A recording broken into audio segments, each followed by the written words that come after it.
I'm really hoping that this video will be the final installment in this sort of trilogy of videos that I've made about the entire Cybertruck fiasco. We've looked at how Tesla went about creating this thing, and also I've tried to predict how this massive investment into this vehicle could affect Tesla going forward. I think my prediction has been at least somewhat correct, but time will tell. I mean, if Tesla dies at this point, it's obviously going to be more than just the Cybertruck. But I do really think that there's more to be said about this thing. I have no doubt in my mind that the Cybertruck will go down as one of the most infamous vehicles in automotive history, and in that sense, as somebody who likes to study automotive history, I kind of feel like we're all a part of it. I think that this vehicle will stand right alongside, the DeLorean and the Aztec and the Edsel. But there's a sense in which the Cybertruck is unique. Tesla is not Ford. Tesla certainly isn't Pontiac or the DeLorean, and this car isn't those vehicles. It's something unique, something we've never seen before. I do think that there are some more parallels from automotive history that can help us make sense of the entire Cybertruck story, to help us answer the question of whether or not the Cybertruck is really dead, or if it's, on its way to being dead. Now, before we get too far into the story, I want to tell you guys about the sponsor for this video, which has been earning me money lately, called Upside. If you guys are driving as much as I've been lately, this is something you'll definitely want to check out. Upside gives you real cash back on things that you're already spending money on, things like groceries and gas and even restaurants. And the great thing is there's no coupons, there's no catch. Just open the app, find a nearby offer, pay with your card, and snap a picture of that receipt, and done. Money back. It's that easy. Upside earners are getting as much as $300 back per month with this app, which is a solid dent on either your car insurance or maybe some parts you've been wanting to buy for your car. It works with over 100,000 locations across the US, and what I really like is that there's no point system or gimmicks. It's just cash back that you can transfer straight to your bank, PayPal, or get gift cards if that's your thing. And Upside and I are teaming up to give you guys a bonus offer. If you download the app using the link in the description and use code BART, you'll get an extra 25 cents back per gallon on your first fill up. Or you can just scan the QR code that's on screen right now. It's super simple, super easy. Check it out, and big thanks to Upside for sponsoring this video. Though the Edsel is probably the closest to the Cybertruck in terms of automotive projects that were massive financial failures, I do think there are some other stories from automotive history that are maybe even more applicable. I'm a firm believer in the idea that if you really want to make sense of today, you have to start with yesterday. So let's look back at a few more strangely familiar failed automotive endeavors to see if we can shed some light on the current Cybertruck situation. Now, if you're looking for a cautionary tale about automotive hype and just how brutal this industry can be, look no further than the Tucker 48. Preston Tucker was a charismatic, ambitious figure who entered the automotive world trying to create a full-on reimagining of what the car could be. The Tucker 48, also known as the Torpedo, was a futuristic sedan packed with safety features like no automaker was offering in the late 1940s. A center-mounted Cyclops headlight that turned with the steering wheel, a padded dashboard, a pop-out windshield designed to reduce injury and crashes, a rear-mounted engine for better balance and crash protection. These are things that wouldn't become common for decades or ever. Tucker was trying to disrupt the entire automotive industry in a very similar way that Tesla has. But the big three, that is Ford, GM, and Chrysler, they weren't interested in being disrupted. When federal investigations into Tucker began, rumors were going around that it was the big three who actually got these investigations going. The SEC came knocking with allegations of stock fraud, lawsuits piled up, production was delayed, public trust eroded. In the end, only 51 Tuckers were ever built before the company completely collapsed under financial struggles and legal battles. Now, it's not that the Cybertruck is the Tucker 48, that's obviously a stretch. Tesla, of course, has very different problems on their hand, but it's more so the way in which these products failed because of the overreach of a single charismatic figure who wanted to change everything.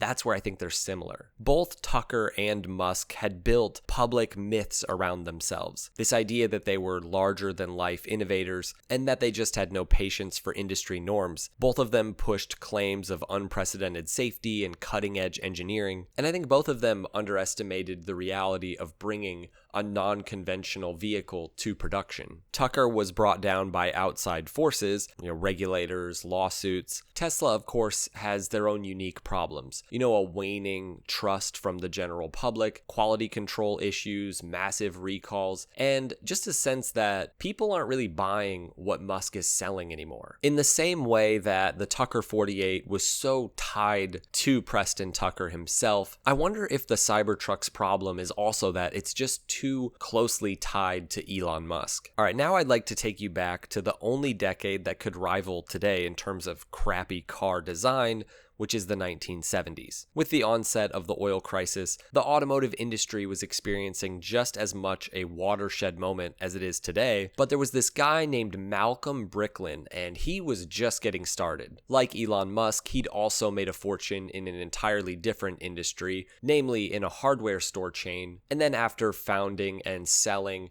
Subaru of America, he set out to fulfill his lifelong dream of building his very own production car. What he came up with was the Safety Vehicle 1, or the SV1, a fiberglass-bodied, gull-wing-doored sports car that promised to revolutionize car safety without sacrificing style or speed. The idea was that the Bricklin would be the car of the future, safer than anything else on the road, and built in North America. The car's development was rushed, chaotic, and largely improvised. Bricklin convinced the Canadian province of New Brunswick to fund the project, and they poured millions into setting up a factory from scratch, but from the beginning, this entire project was just plagued with issues. These composite acrylic body panels were really fragile and prone to cracking. Oftentimes, the doors on the cars just wouldn't open, and quality control was about as bad as it is for the Cybertruck. Engineers were trying to solve these really complex engineering problems with a really low budget. By the time the SV1 actually hit the market in 1974, the price had ballooned, the performance didn't match the looks, and dealers were left with a product that was neither reliable nor truly competitive or innovative, really. Only about 2,900 units were ever made before the company collapsed in 1978, leaving the Canadian government with really a financial black eye and Bricklin with a tarnished legacy. What makes the Bricklin story so similar to that of the Cybertruck is this mix of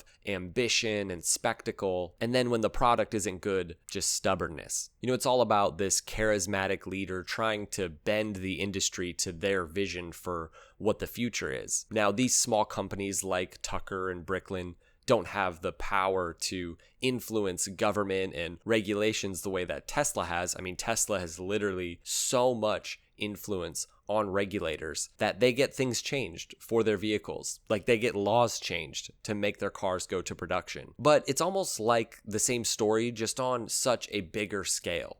Tesla is unique to a company like Bricklin, but you have to wonder if Tesla wasn't a thing and if Elon hadn't essentially bought the company, if he had just actually set out on his own without, the original Tesla founders and their vision for the company. If he just tried to make a production vehicle, just like Bricklin did. You wonder if the story wouldn't be a lot like that, and if it wouldn't also be that short, because I think the kind of thing he would have made originally is the Cybertruck. Now, I want to look finally at a vehicle that is really similar, in my opinion, to the Cybertruck, but people rarely compare these vehicles. Well, people compare the new one, but that's not what I'm talking about. I'm talking about the Hummer H2. This vehicle was also meant to be a kind of American symbol of just over-the-topness, and it also turned out to be more of a meme. The Hummer H2 was born in the shadow of the original HMMWV or Humvee, a military vehicle that had become a cultural icon thanks to Desert Storm and also to Arnold Schwarzenegger. When GM licensed the Hummer brand from AM General, it was clear the H1 was way too raw and impractical to become a production vehicle, so they created the H2, which was essentially an SUV that looked like a tank, but was really just basically a modified Chevy Tahoe. It launched in 2002, and it instantly became a status symbol for celebrities,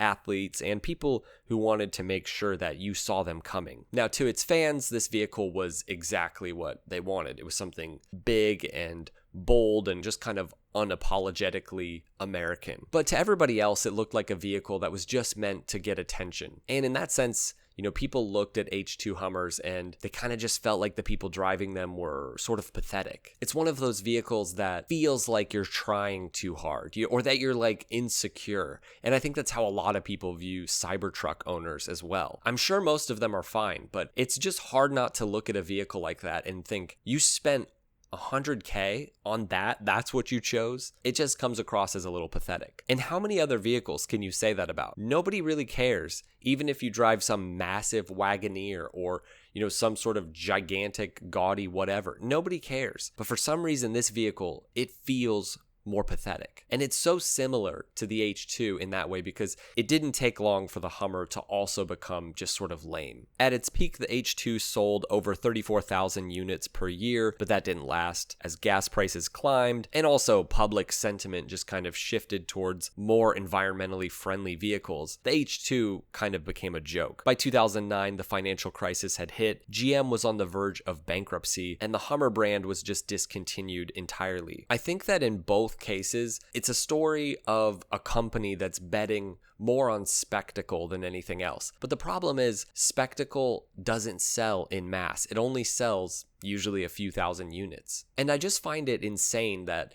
Elon Musk didn't have experts around him telling him, look, this vehicle is never going to sell, even at the level of the Hummer, because I could have told him that. All right, now I want to look at some raw numbers so we can figure out where the Cybertruck stands today and if it's really dead. Back in May of 2023 at the annual shareholder meeting, Elon predicted that Tesla would be producing between 250 and 500,000 Cybertrucks per year. And he was entirely serious, and Tesla's production facilities show that he was serious. Tesla built a massive custom assembly line just for the Cybertruck inside Giga, Texas. Tesla and IDRA developed a custom 9,000-ton Giga press, the largest of its kind, specifically to die-cast the Cybertruck's structural components. New supply chains and partnerships for sourcing the steel, everything points to an almost delusional level of optimism about the Cybertruck's potential success. I mean, put this into perspective.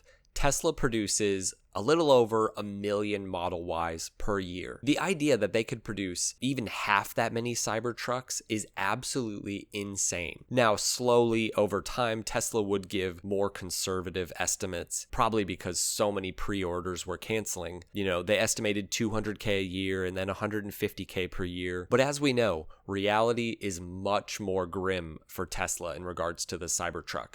Like, astronomically more grim. As of a week ago, Tesla actually confirmed that they are selling approximately 5,000 Cybertrucks per quarter, despite Tesla lowering the price and the $7,500 tax incentive, which of course is now on its way out. That would be 20,000 sold in a year if they were to stay at that pace, and that's a big if. I'm projecting, if we get the numbers, that Tesla sells less than 15,000 Cybertrucks this year. That's my prediction. The Ford F-150 Lightning is now the most sold electric truck in the United States. So now the Tesla fanboys can't even point to that ridiculous statistic. Oh, it's the most sold electric truck in America. How many Ford Lightnings do you see? You never see them. But now Ford is selling more Lightnings than Tesla is Cybertrucks. I'm pretty confident that 5K per quarter, I think that's high. I think it's lower than that. And I'd be willing to bet it's on its way down. Like, I bet it's continuing to essentially crater. Who's buying this thing? It's a joke.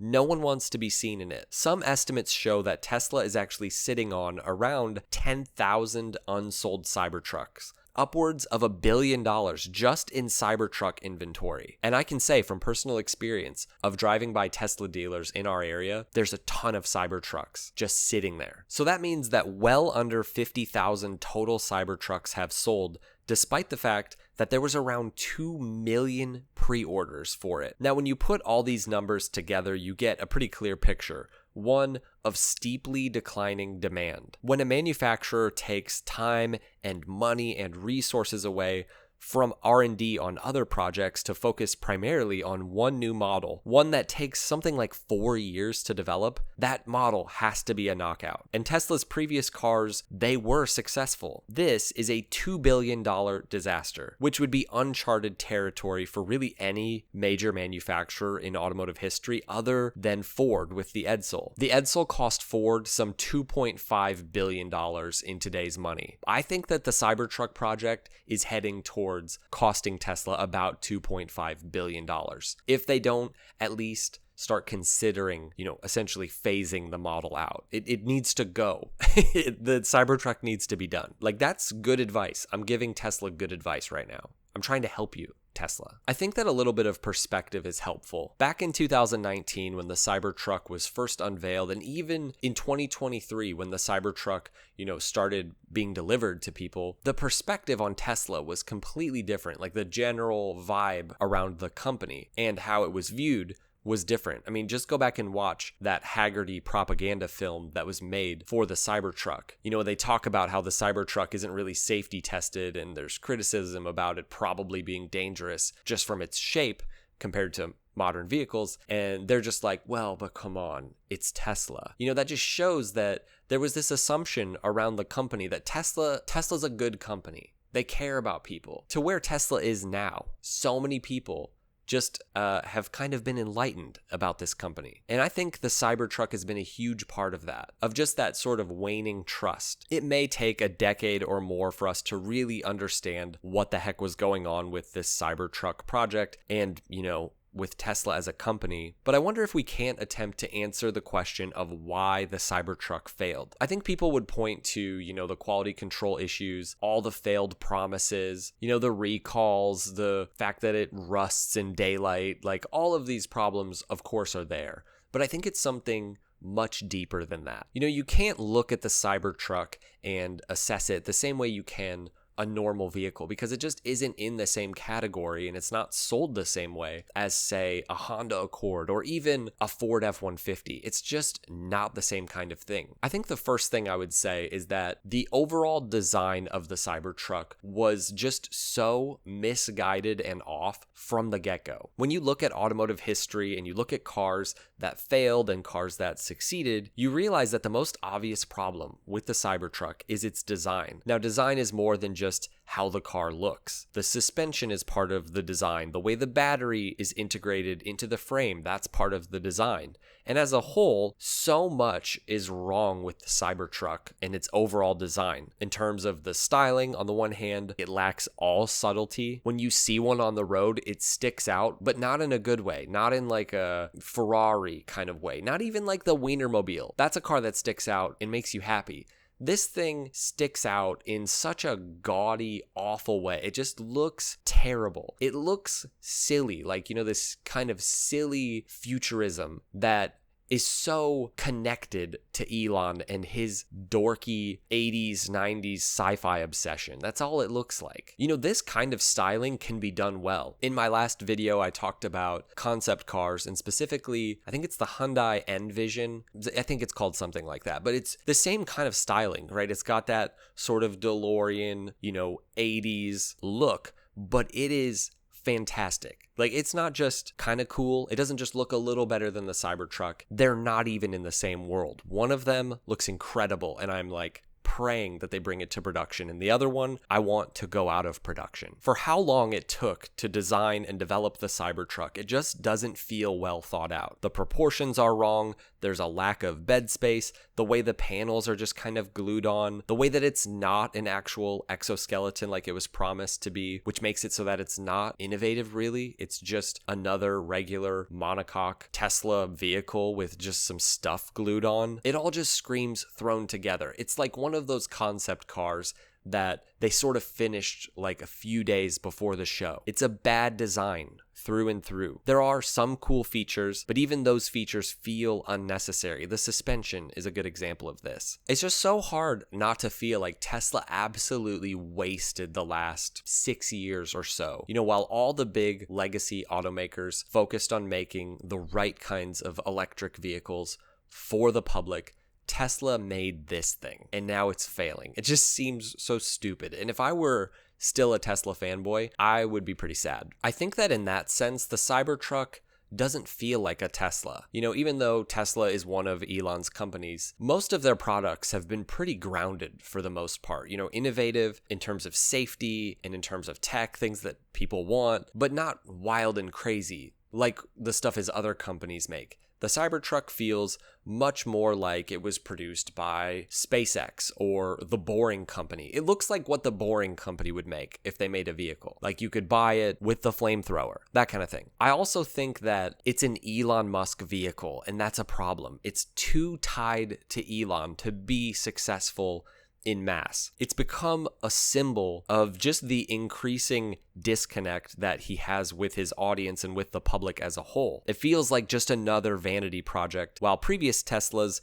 they felt disruptive in a way that made sense. I've never stopped feeling confused about the Cybertruck, if that makes sense. From the second it was unveiled to today, I still see it and I feel the same level of confusion about it. And I think that this explains that confusion. It's because, for whatever reason, Tesla allowed Elon to have the vehicle be kind of like his vehicle, and they're paying the price for it. I have no doubt that if for some reason Elon had moved on from Tesla, let's say back in 2017, even 2018, even if they had started working on the Cybertruck, they wouldn't have gone to production with this, because there's no way this is what the board members really wanted. I just don't understand it. The nice thing is now we know exactly how many absolute hardcore die-hard Elon fans there are out there who have enough money to buy this kind of thing, and that is just under 50,000. But is there hope for the Cybertruck, or is it going to die entirely? Will Tesla cease production, or will they keep it as kind of like a small niche product? Or could there still be hope for it as a full-on mass market vehicle? First off, I just do not see a world in which sales don't keep cratering for the Cybertruck. That's what's going to happen. Once this kind of thing starts happening for a vehicle, it doesn't slow down. It just keeps getting worse. And because Tesla didn't set up the Cybertruck to be a low volume, low production thing, I just don't see how they could keep it as a niche vehicle.